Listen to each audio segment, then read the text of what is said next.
Blank ಸೆಲ್ಸ್ನ ಒಟ್ಟಿಗೆ ಯಾವ ಥರ ಡಿಲೀಟ್ ಮಾಡೋದಂತ. ಈಗ ಫಸ್ಟಿಗೆ ನನಗೆ ಇಷ್ಟು ಡೇಟಾಲಿರೋ ನನಗೆ ಬ್ಲ್ಯಾಂಕ್ ಸೆಲ್ಸ್ನ ಡಿಲೀಟ್ ಆಗಬೇಕು ಅನ್ಕೊತಾ ಇದ್ದೀನಿ. ಈಗ ನಾನು ಯಾವ ಥರ ಸೆಲೆಕ್ಟ್ ಮಾಡಬೇಕು, ಇದಿಷ್ಟು ಡೇಟಾನ ಸೆಲೆಕ್ಟ್ ಮಾಡಿ ನಾನೊಂದು ರ್ಯಾಂಡಮ್ ಡೇಟಾಲಿರೋ ಡೇಟಾನ ಸೆಲೆಕ್ಟ್ ಮಾಡಿ ಹೋಮ್ ಟ್ಯಾಬಲ್ಲಿ ಫೈಂಡ್ ಆ್ಯಂಡ್ ಸೆಲೆಕ್ಟ್ ಅಂತ ತೋರಿಸ್ತಾ ಇರಲ್ಲ, ಈ ಆಪ್ಷನಲ್ಲಿ ಗೋ ಟು ಸ್ಪೆಷಲ್ ಆಪ್ಷನ್ನ ಸೆಲೆಕ್ಟ್ ಮಾಡಿಕೊಂಡ್ರೆ ನನಗೆ ಇದರೊಳಗೆ ಬ್ಲ್ಯಾಂಕ್ಸ್ ಅನ್ನೋ ಆಪ್ಷನ್ನ ಸೆಲೆಕ್ಟ್ ಮಾಡಿ ಓಕೆ ಪ್ರೆಸ್ ಮಾಡಿದ್ರೆ ನೀವು ಇಲ್ಲಿ ನೋಡ್ತಿರ್ಬೋದು ಬ್ಲ್ಯಾಂಕ್ಸ್ ಮಾತ್ರನೇ ಸೆಲೆಕ್ಟ್ ಆಗಿದೆ. ಈಗ ನಾನು ರೈಟ್ ಕ್ಲಿಕ್ ಮಾಡಿ ಡಿಲೀಟ್ ಪ್ರೆಸ್ ಮಾಡಿದ್ರೆ ನನಗೆ ಶಿಫ್ಟ್ ಮಾಡೋದಕ್ಕೆ ಡೇಟಾನ ಲೆಫ್ಟ್ ಸೈಡಿಗೆ ಶಿಫ್ಟ್ ಮಾಡಬೇಕಾ ಅಥವಾ ಅಪ್ ಸೈಡಿಗೆ ಶಿಫ್ಟ್ ಮಾಡಬೇಕಂತ ಕೇಳ್ತಾ ಇದೆ.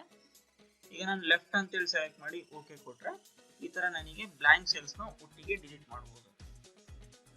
ನೆಕ್ಸ್ಟ್ ಅದೇ ಥರ ಈಗ ನಾನು ಇನ್ನೊಂದ್ಸರಿ ಕಂಟ್ರೋಲ್ Z ಕೊಟ್ಟು ನಾನು ಸೆಲೆಕ್ಟ್ ಮಾಡಿ ಡೇಟಾನ ಫೈಂಡ್ ಆ್ಯಂಡ್ ಸೆಲೆಕ್ಟಲ್ಲಿ ಹೋಗಿ ಗೋ ಟು ಸ್ಪೆಷಲಲ್ಲಿ ಹೋಗಿ ಬ್ಲ್ಯಾಂಕ್ಸ್ನ ಸೆಲೆಕ್ಟ್ ಮಾಡಿ ಓಕೆ ಪ್ರೆಸ್ ಮಾಡಿದ್ರೆ ಮತ್ತೆ ನನಗೆ ಬ್ಲ್ಯಾಂಕ್ ಸೆಲೆಕ್ಟ್ ಆಗಿದೆ. ಈಗ ನಾನು ಓನ್ಲಿ ಶಿಫ್ಟ್ ಮಾಡಬೇಕು, ಅಪ್ ಸೈಡಿಗೆ ಶಿಫ್ಟ್ ಮಾಡಬೇಕು ಸೆಲ್ಸ್ನ ಅನ್ನೋದಾದರೆ ಈ ಥರ ನಾನು ಓಕೆ ಕೊಟ್ಟರೆ ಶಿಫ್ಟ್ ಸೆಲ್ಸ್ ಅಪ್ ಅಂತೇಳಿ ಸೆಲೆಕ್ಟ್ ಮಾಡಿ ಓಕೆ ಪ್ರೆಸ್ ಮಾಡಿದ್ರೆ ನನಗೆ ಡೇಟಾ ಅನ್ನೋದು ಅಪ್ ಸೈಡಿಗೆ ಮೂವ್ ಆಗುತ್ತೆ. ಈ ಥರ ನಾವು ಒಟ್ಟಿಗೆ ಎಲ್ಲ ಸೆಲ್ಸ್ನ ಒಂದೇ ಸರಿ ಡಿಲೀಟ್ ಮಾಡ್ಬೋದು.